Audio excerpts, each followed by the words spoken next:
Josh, along with the marketing maverick. That's Jason Arspot, thehookradio.com for all our past episodes and much, much more. Our guest this week, unbelievable that you got to snag this one, bro. Yeah, I mean, we've been talking the whole show about the mindset of a champion, what it really takes to be successful, to set lofty goals and things that are far-reaching, and to have the determination and the grit to achieve those. And when it comes to setting goals and setting records, our guest today has to be the top of the top. I mean, we're talking during his career, he won 9 Olympic gold medals across 5 different Olympic games, earning himself international respect and a place in history as one of the truly greatest athletes of all time. Our guest today is none other than Carl Lewis. Carl, welcome to the show, sir. Well, how you doing? Thank you for having me. Awesome. Well, we're just thrilled to have you, and I know that this is a business show, but I know what you achieved in the athletic world, it can definitely cross over, that mindset. And I'd love to start there is, accomplishing something like what you did year after year. I mean, we're talking almost 20 years of games.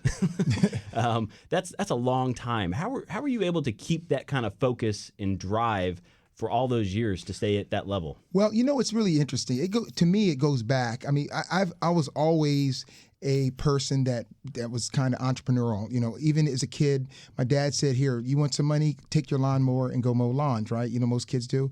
Well, what did I do? I hate to mow lawns, so I hired like 3 friends and loaned the lawnmower out for them to do it, and I took a cut. I'm like 10, so I was always the shifty guy.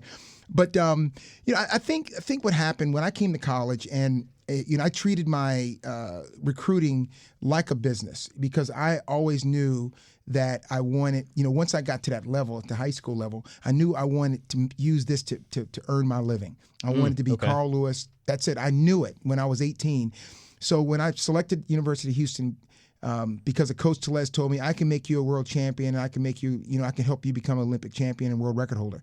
Well, I realized that'd be a great brand to make some money, So yeah. I basically started there and set the goals right away. And wow. And I think the thing is that whether it's in business or it's in sports, a couple of things that people are afraid of. Number one, to set completely lofty goals because they're afraid of failure. Mm-hmm. Well, just to start off, I won 4 gold medals in Los Angeles. We all know that. It's just a story. But guess what? I tried 4 times. So, nice. But no one ever yeah. comes up to me and says, "Oh my God, you only got it once." They say you did it.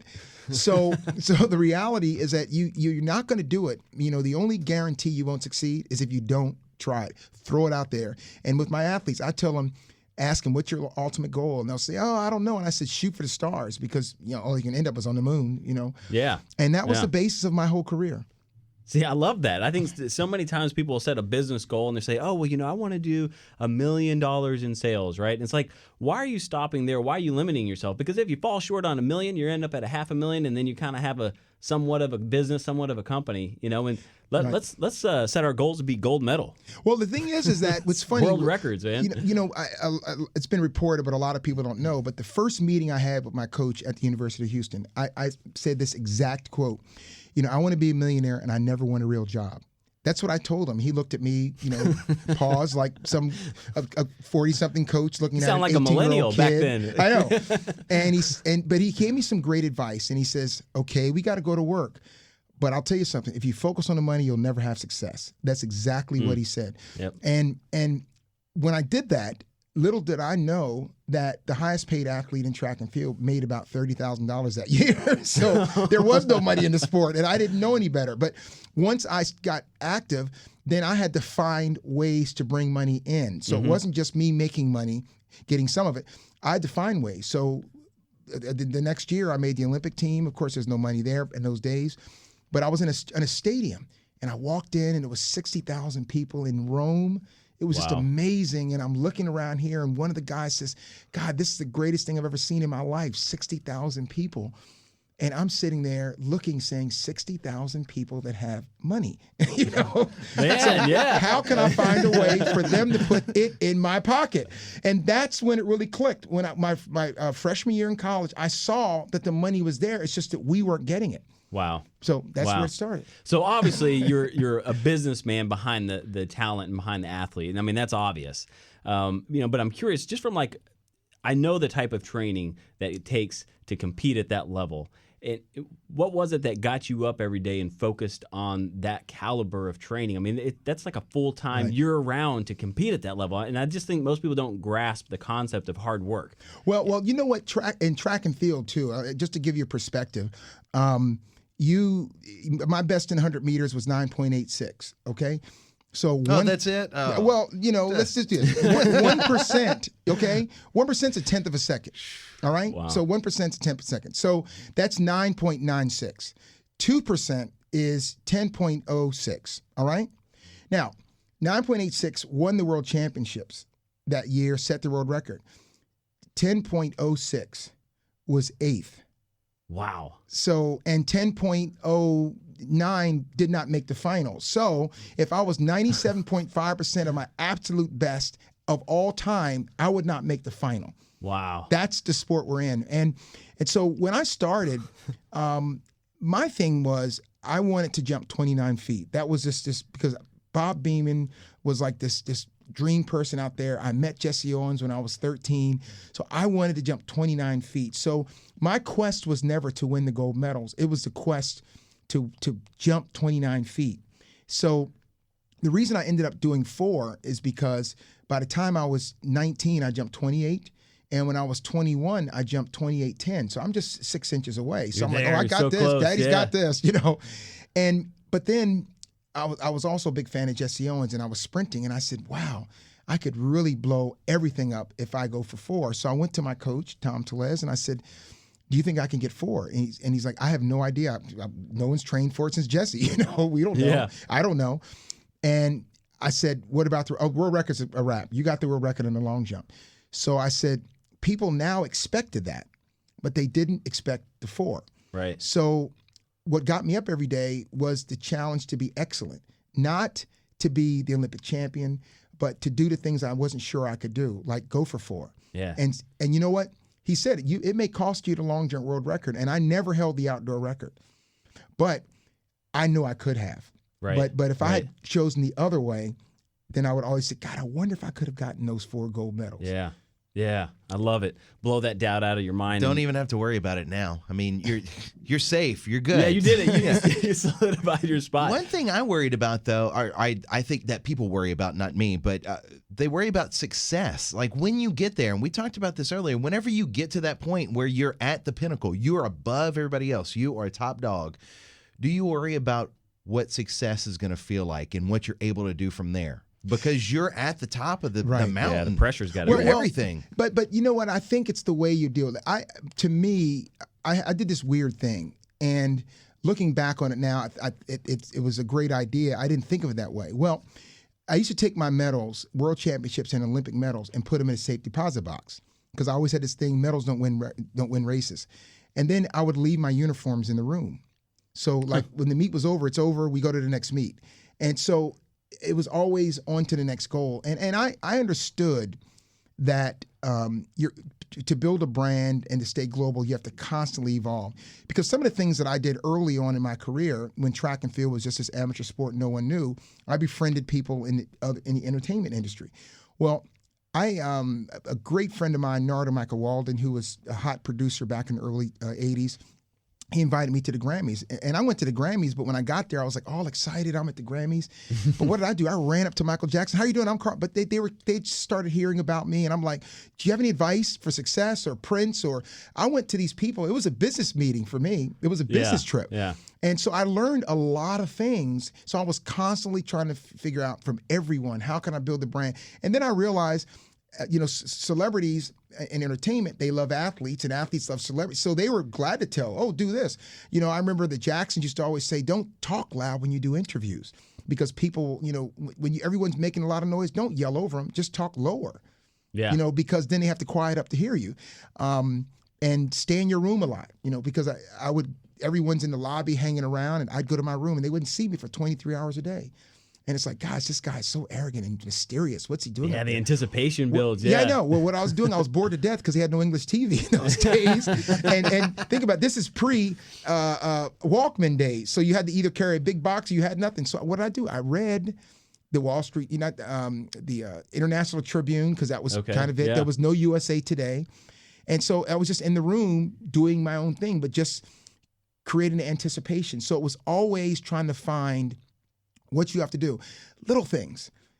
If you watch a track meet, and everyone that's ever watched a track meet, when the race is over, they run up to you and they say, how are you feeling? What was the race like?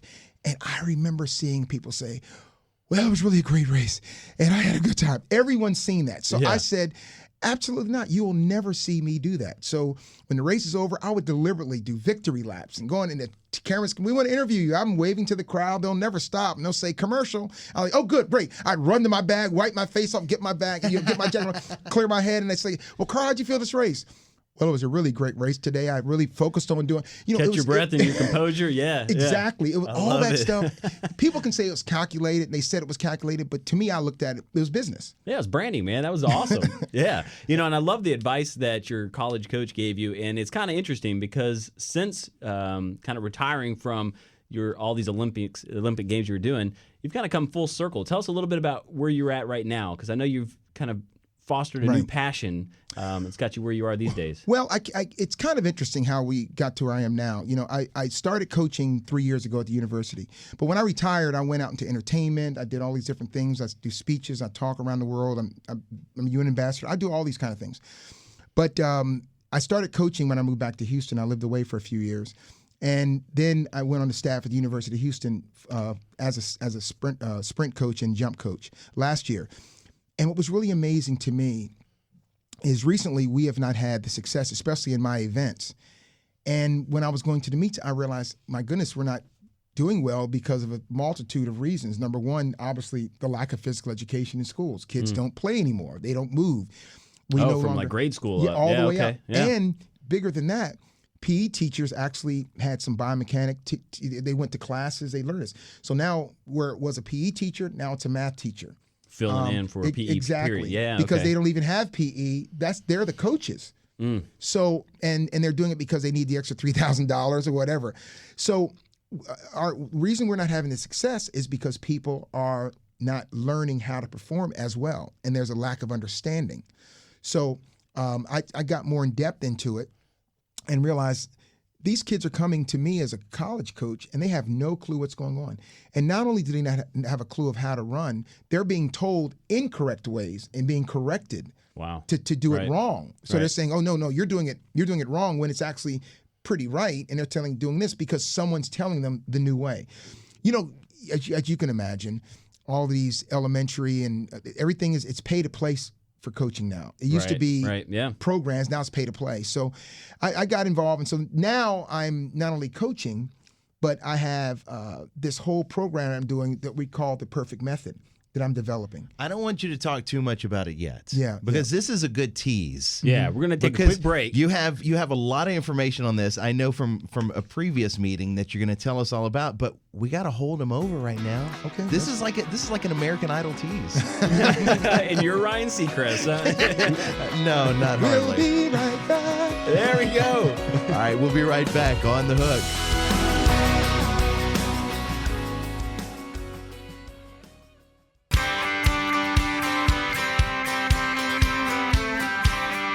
We're back on The Hook. Carl Lewis with us here on The Hook. What Carl's talking a lot about is building a brand, and he's going to share with us a little bit about how he's approaching training for running and for jumping. But that's also a brand. That's a unique differentiator in his now personal brand and what he brings to a market of coaching. So keep that in mind from a business standpoint. But yeah, I'd love to hear a little bit more about how you stumbled across this. Well, what happened is I was watching meets, and my first year, because Leroy Burrell's the head coach at Houston, and he'd been in it for 15 years. I hadn't been in it at all. I'd been coaching with age group kids. I volunteered at high school, so I dealt with them. But I wanted to kind of get the beat of what's going on, because now the college level, that's world-class level. Right. So my first year, I would deliberately go over to the long jump pit during the competitions, and I'd sit way down in the front row and watch so I could hear the coaches coach. To just intimidate everybody else that's trying to jump. I didn't have anyone. I just kind of sit there like this nice little guy, but what I was really doing was listening to what they were saying to see what are they saying right, what are they saying wrong. So picking up on what they were doing. Exactly. And I realized there wasn't a lot right, Wow. and the athletes weren't jumping very well. and our event had gone down. So I just said, this is pretty amazing. So then I started to look more in depth at what it is, and we're teaching the incorrect things. And then now, just like any sport, you have these celebrity coaches. And they're Right, like the yeah. big name coaches, celebrity, and everyone knows them, but a lot of times they don't really know anything. And I figure that it's very difficult to be successful, but it's not. But if you take it down to its simplicity, then you could actually go directly past a lot of these people and go directly to the public. Yeah, absolutely. And so that was really the idea when I talked about the perfect method, because when I was on a show one time, and the interviewer asked me, who is your competition? And I said, perfection. They're like, oh my God, perfection. But every day I practice for perfection. Yeah. And so there really is one perfect way to run your fastest.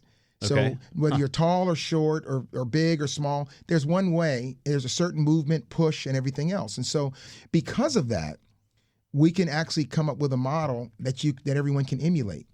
And with new media and the internet, we're able to get that down to people, and we're really excited about this new perfect method. So now we can technically coach the world Wow. from one spot. So what's an example of one of those things that you saw, like, incorrect to correct Okay. form? I'm curious. I I'm know gonna our I'm listeners gonna- are probably like, well, you just take off running, don't Yeah, you? But- yeah. Well, let me give you something. It's a perfect example. Let's figure the long jump, and I'm going to try to do this quick so you can understand it. Well, there is if you go from the long jump, everyone knows that you can't go over the edge of the board, or it's a foul. It doesn't count. Okay. Right. So we have what's called a check mark. The check mark is probably, let's say, 32 feet back from the board. Okay. And that depends on how fast you are and how tall you are. Well, let's say Cameron Burrell, who I coach. Cameron Burrell's check mark is 31.6. If Cameron hits 31.6, then he should be on the board. So Okay. he starts from 150 feet. So if he's at 30'6", then he should foul. And if he doesn't foul, that means he's too close. And the problem is in the first part of the run. In the stride or whatever. Yeah, so we have to fix that part. But let's say if he's over, then we move the whole run back. Well, if he's at 32.6 and he's on the board, that means he's reaching the second half. So now I know the mistake. So I was at a meet, a guy that did extremely well, great athlete. He comes in on his first jump. He runs down and he hits at about 32.6. And he should have been about 31. And he fouls. But only reason I knew he was at 32.6 because my athlete who was there had a check mark at 31. So I knew how far he was, but he didn't use a check mark, his coach. So he fouled. So when you go over the edge of the board, you foul, you normally say, move back because you're too far, you're too close. So they moved him back. He said, move back 6 inches. So he moved back 6 inches. And the next jump he comes in, now he's really nervous. He's backing off. And guess what? He's way back. He's like about 33 now because now he's a little nervous. And and guess what? He doesn't touch the board. He's like a foot behind the board. Yeah, he's holding So back, now they're like, oh my God, what did you do? They have no clue what's going on. So then they move him up 6 inches because they're scared. He runs down this time and he hits at about 31. And then he backs off, jumps 23 feet, does not make it to the Nationals. Doesn't hit nearly his potential. Exactly. Right. So I sat there and watched. And so what should have happened? When he hit 32.6 on the first jump and fouled, I would have said, move up 6 inches, put your feet down and go off the board. Because of the reason being, you may not even realize you're reaching. You can't see it sometimes. Right. And then the second jump They would saw have him been over corrected. and just assumed he was too close. Assumed he was too close, but yeah. I knew because I had a marker because I'm working on the perfect method. The perfect method is you have to hit 31. Wow. And okay. if you don't, then if you don't hit 31, I know where the mistake is. Yeah. Wow. So you guys are hearing the type of detail in the mythology that goes into pulling something like this off, calling something the perfect method. Think about that in your business. How many of you guys, dredge through your P&L and your balance sheet with meticulous detail to make sure that everything is accounted for, that every penny, every dollar makes sense, is in the right category? I mean, you're talking and you're hearing from somebody that's achieving, gold medals time and time again in his life, and you're hearing how close he is to, challenging every 10th of a second. Right. So let's challenge every 10th of a dollar and see if we can't improve our margin. So well, that's exactly right. I mean, this is something that'll blow everyone away. And it relates back to business, how meticulous you have to be. When you're sprinting or running, the average person runs 4 or 5 strides in 1 second. Wow. Okay. Your feet touch the ground 4 or 5 times in 1 second when you're running your fastest. You never imagine it's that much, but it is, because you generally can run about 10 meters. So if you're talking about 4 seconds, what in 1 second your feet hit the ground 4 times, now you realize there's no way in the world I can think about that. That's muscle memory.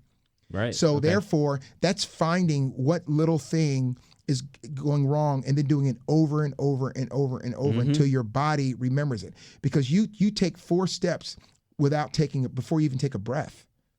Yeah. And in the long jump, the people that may have seen me jump, all the double hitch kick and all that moving in the air, we're in the air between 0.9 and 1.1 seconds. Wow. All that activity happens in 1 second. Yeah. So therefore, here again, and I ask people, think of something and then do it in 1 second. You simply can't do it. So therefore, it's repetition. And if you want, so now that's intimidating to a lot of people to be, wow, I have to do this. So they're intimidated because you can't change something. Now, we're all predisposed genetically to jump a certain way, because when you know, everyone in the audience and everyone here, when you jump, you automatically feel like you're going to fall forward. That's just natural. So you naturally back off. You lean back when you jump off the ground. That's natural. That's genetically predisposed for millions of years in us. Okay. And so, but if you want to really long jump far, you actually have to leave the ground forward. So now, not only do you have to teach yourself to do something in 1 second in the air, but you have to change the genetic code in your own body. Right. To do it. Something that you're not predisposed to do. Right. That's happened. That's been generations. And then build muscle memory to that. To do that. Yeah. And the thing is that, but you can jump fairly well without doing that. But to go the other way, you have to really jump far, you have to go the other way. And so that's the difference. So people don't understand, why am I not jumping far? Because of that, those last 2 little things, understanding the run and that little bit kind off the of board. building better habits. Yeah, exactly. Building better muscle memory. So we're going to coin that operational memory, right? When it comes to your company, it's like muscle memory. So we're talking about the perfect method with Carl Lewis, and I'm sure, knowing you as an entrepreneur and a business guy, there's something new coming up that you're going to plan on getting this out there, that you're going to try to be sharing this with folks and with people that don't typically have access to Carl Lewis, because we've only got a few minutes with you. So, right. Well, I think what are the plans for the future to get this method out there? Well, obviously there's a huge advantage we have now over what he did when I competed, and we have the internet, we have, and then we have access to people, and fortunately for me, it's an Olympic year. So if I say one little thing, it kind of goes. I made some comments about 2 weeks ago about USA and the state of track and field, and it went, as they say, viral. It was everywhere. The cover of Sports of USA Today Sports, the cover, just one little couple of comments, and it's just there. So I have a huge advantage, but I think the biggest thing is that we're going to go directly to the people, and we do have new media that gets an opportunity, and also the branding of the Olympic Games. I'll be doing television and radio and all these kinds of things. But the reality is, for a product like the Perfect Method, for it to really go, ultimately people have to believe in it. And fortunately for us, in whether you're a sprinter or just a casual 5K runner on a weekend, everyone runs the same. It's just that you run it slower. Right. So you probably wouldn't even notice there are over 30 million casual runners in America. Wow. 30 million that just run 5Ks, casual runners. Every single one of them could benefit from that, just like the high school kid, just like the college coach, just like the parent that can say, wait a minute, that coach isn't telling my kid the right thing. Ooh, so it's really everyone, even someone that doesn't want to coach could analyze. And I think that's the great part about it. Everyone can use it. And it's not just track and field, because it's really about running, jumping, and throwing. And the basis of track and field is running, jumping, and throwing. And then if you add kicking, that adds really all sports. Sure. So, but even the kicking, it's how you move, how you plant. And so if we have the perfect movements, then we can create these movements for people to emulate, and then they know what they're trying to do. So it isn't a matter of like, get out on emotion, because success is not emotion. The best athletes, they'll tell you I don't get out, I don't psych myself up, I don't do this. They just go out and take care of business. They learn how to do it. Why do you always make the free throw? Because I practice a free throw over and over and over, and I'm confident I'll make it. Right. And so I think for people, the first thing is for me to continue to let people know that it's okay to want to be perfect.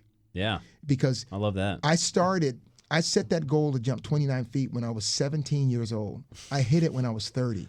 Wow. So the quest continued. And the day I hit it 3 times the same day. So in the past, I had Coach Tellez's eyes to see, Carl, your arm is not right. Do this again. And then by the season came, we're back close to perfect again. We're back up to 95% again. Yeah. But guess what? Everyone doesn't have Coach Tellez's eyes. And I'm probably the most unique person because he's probably the best coach of the 20th century, track and field. Wow. And then I actually did what he asked. Yeah. So now I know what it is out on the field. I respected him 100%. So it's not like I'm bringing Carl Lewis. It's just that I'm bringing the Tom Tellez method and putting it on top of Carl Lewis's knowledge. Right. And now guess what? Everyone on earth can have a Coach Tellez watching them and a Carl Lewis telling you how it feels. And so it sounds like what I'm hearing. So you're planning on providing this on an online portal? Is that what I'm hearing? Yeah. Or you're still kind of shaping this up a little bit. Yeah, we are. Yeah, it's an online portal, and they'll be able to. Obviously, the great thing about it is that we have access to the cloud, so people can interact. Okay. And it could even go beyond just individuals, because since you're talking about trying to get the perfect method, there will be a way to track your methods. It also adds the social content in it, because what if it's 2 schools that want to say, since you're tracking, we have scoring and we're trying to hit certain levels. So now schools can compete, hit levels. Kids can say, "Oh, I'm better than you." So it really it's something that can not only be just a learning experience, but it can be a social experience. Right. But it can also be something that's simplistic enough where parents can just have access to it and constantly talk. We're constantly updating, and you can constantly get new information. Right. It isn't something you download and I look at the video and that's it. So what's the best way for someone to follow you? Are you on Instagram or Twitter or Facebook or any of these platforms? Yes, I am. I'm on Twitter. That's probably the easiest way. Okay. Yep. Carl_Lewis. There I am. So It's not the original, that's me. the real, 100% Carl Lewis. No, I don't do all of that. And I even, it's funny you say that, because I talk to all my athletes. And I tell them, get rid of all this stuff, Big Poppy and all that stuff. Get rid of that mess. Put your name up. So I have a girl that's a jumper. She's in high school and she's coming up, and she has a really unique first name. She had something on there. I didn't even know what it was. Little Simba, something like that. Simba. So I said, girl, get that off. You need to put your first name. Don't even put your last name. Be like Beyonce. We're going all the way. Right? Yeah. One word, one name. One name. That's it. I love it. So I have 2 of them like that. But yeah, that's it. Carl Lewis, because that's the one that people can follow. And then that's the easiest way. And I want to be able to interact all the time with people back and forth. And we're building the sites for of course, our company, Winning Dimensions, and then with the Perfect Method, we're building that now. But you can always have access to me at Carl Lewis. Just Carl Lewis. Just go to Twitter, check it out. Check out Carl. And these kids, what they're picking up from a coach like you, from an athletic standpoint, as far as professional and branding, just unbelievable. We're just so honored that you took the time to come in and meet with us. I know our listeners, we're going to get tons of emails and follow-up questions. I can't thank you enough for such a valuable amount of time. And yeah, man, this has been great. If you got in on the last half of this, you can always download it. We'll have it up very soon on thehookradio.com. Thanks for coming in today, Carl. Jason here, the Marketing Maverick. We'll see you again next week on The Hook.